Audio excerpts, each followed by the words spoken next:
আজ আপনি যে রাস্তা দিয়ে চলেন সেগুলো তারাই তৈরি করেছিল। আপনি আজও যে আইন মেনে চলেন সেগুলো তারাই লিখেছিল। বহু শতাব্দী ধরে রোমান সাম্রাজ্য ছিল সভ্য পৃথিবীর অবিসংবাদিত অধিপতি।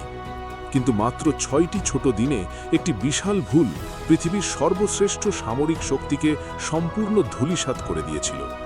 ২ লক্ষ সুসজ্জিত এবং ভারী বর্মধারী রোমান সৈন্য অত্যন্ত আত্মবিশ্বাসের সাথে মার্চ করে বেরিয়েছিল মাত্র ৪০,০০০ সৈন্যের একটি বাহিনীকে পিষে ফেলতে।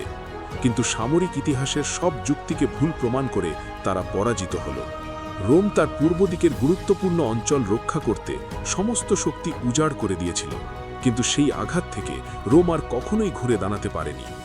এটি ইয়ারমুকের যুদ্ধের সেই বিস্মৃত কাহিনী, কিভাবে এক অপরাজেয় সাম্রাজ্যের পতন হল এবং আমাদের পৃথিবী চিরতরে বদলে গেল। ৬৩৬ খ্রিস্টাব্দ বাইজেন্টাইন সাম্রাজ্য, যা গৌরবময় রোমান সাম্রাজ্যের টিকে থাকা পূর্ব অংশ, তখনও ছিল মানব সভ্যতার উজ্জ্বল শিখর। তাদের ছিল অগাধ সম্পদ এবং প্রজন্মের পর প্রজন্ম ধরে চলে আসা যুদ্ধবিদ্যা। কিন্তু আরব দেশের রুক্ষ মরুভূমি থেকে তখন এক সম্পূর্ণ নতুন হুমকির উদয় হয়েছে। মুসলিমদের একটি ছোট কিন্তু প্রচণ্ড অনুপ্রাণিত সেনাবাহিনী আগ্রাসীভাবে উত্তর দিকে অগ্রসর হচ্ছিল, যা সরাসরি রোমের সিরিয়া প্রদেশকে হুমকির মুখে ফেলে দিয়েছিল। সিরিয়া রোমের জন্য কেবল জয় করা একটি ভূমি ছিল না, এটি ছিল সাম্রাজ্যের অর্থনীতির প্রাণকেন্দ্র। এই সংঘাতের ফলাফল ছিল ভয়াবহ। রোমানরা জিতলে তাদের সাম্রাজ্য টিকে থাকবে, আর হারলে সিরিয়া চিরতরে হাতছাড়া হবে। এই মহাযুদ্ধটি ছিল মূলত ২ ধরনের নেতৃত্বের লড়াই। রোমান জোটের নেতৃত্বে ছিলেন ভাহান। তিনি অত্যন্ত অভিজ্ঞ এবং দক্ষ জেনারেল ছিলেন, কিন্তু তিনি আটকা পড়েছিলেন এক অচল ব্যবস্থায়।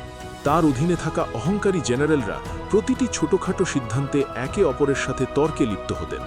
অন্যদিকে তার বিপরীতে ছিলেন খালিদ বিন ওয়ালিদ, যিনি ইতিহাসের অন্যতম শ্রেষ্ঠ সামরিক মস্তিষ্ক হিসেবে পরিচিত।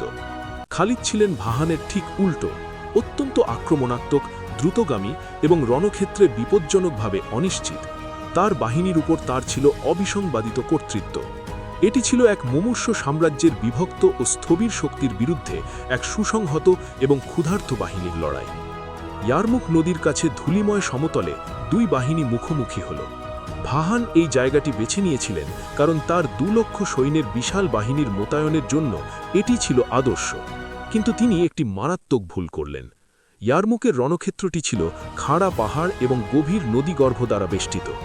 বিশাল বাহিনীকে এই পাহাড় আর গিরিখাতের মাঝে অবস্থান দিয়ে ভাহান মূলত তার নিজের লোকদেরই বন্দী করে ফেললেন।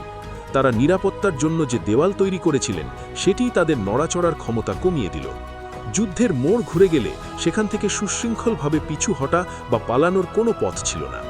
প্রথম ৪ দিন যুদ্ধ ছিল মানুষের সহনশীলতার এক চরম পরীক্ষা। রোমানরা তাদের সংখ্যাধিক্য ব্যবহার করে মুসলিম লাইনে প্রচণ্ড আঘাত করল। ভাহানের কৌশল ছিল সহজ, শত্রুকে ক্লান্ত করে তাদের মনোবল ভেঙে দেওয়া, আর এটি প্রায় কাজ করে ফেলেছিল। রোমান স্টিলের ভারী চাপে ক্লান্ত মুসলিম পদাতিক বাহিনী পিছু হটতে শুরু করল। তারা যখন প্রাণ ভয়ে তাঁবুর দিকে পালাচ্ছিল, তখন সেখানে তাদের নিজেদের নারীরা তাদের সামনে দাঁড়িয়ে গেলেন। নারীরা তাঁবুর খুঁটি আর পাথর হাতে নিয়ে তাদের স্বামী ও ভাইদের উপর চিৎকার করতে লাগলেন। তারা বললেন, রোমানদের গোলাম হওয়ার চেয়ে তারা মৃত্যুই শ্রেয় মনে করেন। লজ্জিত এবং নতুন সাহসে বলিয়ান হয়ে পুরুষরা আবার যুদ্ধের ময়দানে ফিরে এলেন এবং সঠিক সময়ে ফাটলগুলো বন্ধ করে দিলেন। সেদিন নারীরাই বিপর্যয় ঠেকিয়ে দিয়েছিলেন। যখন রোমানরা তাদের পুরো শক্তি ব্যয় করছিল, খালিদ তার সেরা কৌশলটি লুকিয়ে রেখেছিলেন। তিনি তার সব সৈন্যকে ফ্রন্ট লাইনে পাঠাননি। পরিবর্তে তিনি একটি অত্যন্ত শক্তিশালী এবং দ্রুতগামী অশ্বারোহী রিজার্ভ দল আলাদা করে রেখেছিলেন। এটিই ছিল তার মেধার পরিচয়। খালিদ পুরো রণক্ষেত্রের উপর বাজ পাখির মতো নজর রাখছিলেন। যেখানেই রোমান চাপ অসহনীয় হয়ে উঠছিল, সেখানেই তিনি তার অশ্বারোহী বাহিনীকে ঝড়ের বেগে পাঠিয়ে দিচ্ছিলেন।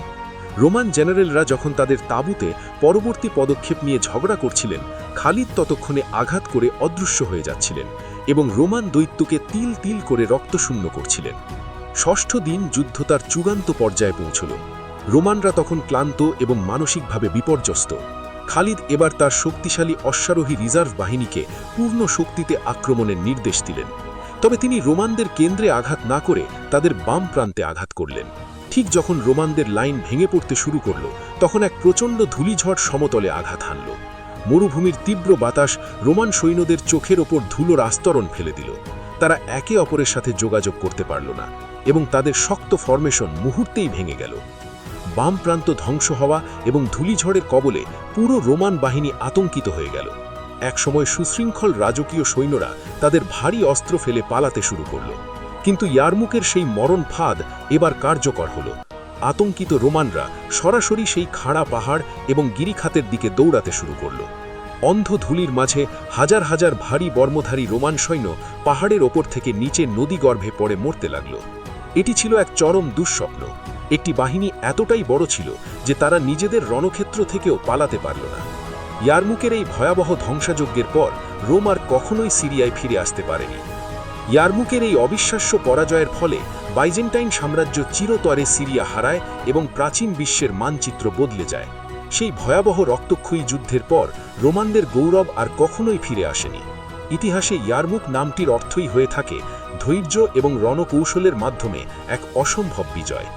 ইতিহাসের এমন সব রোমাঞ্চকর যুদ্ধের গল্প জানতে আমাদের সাথেই থাকুন।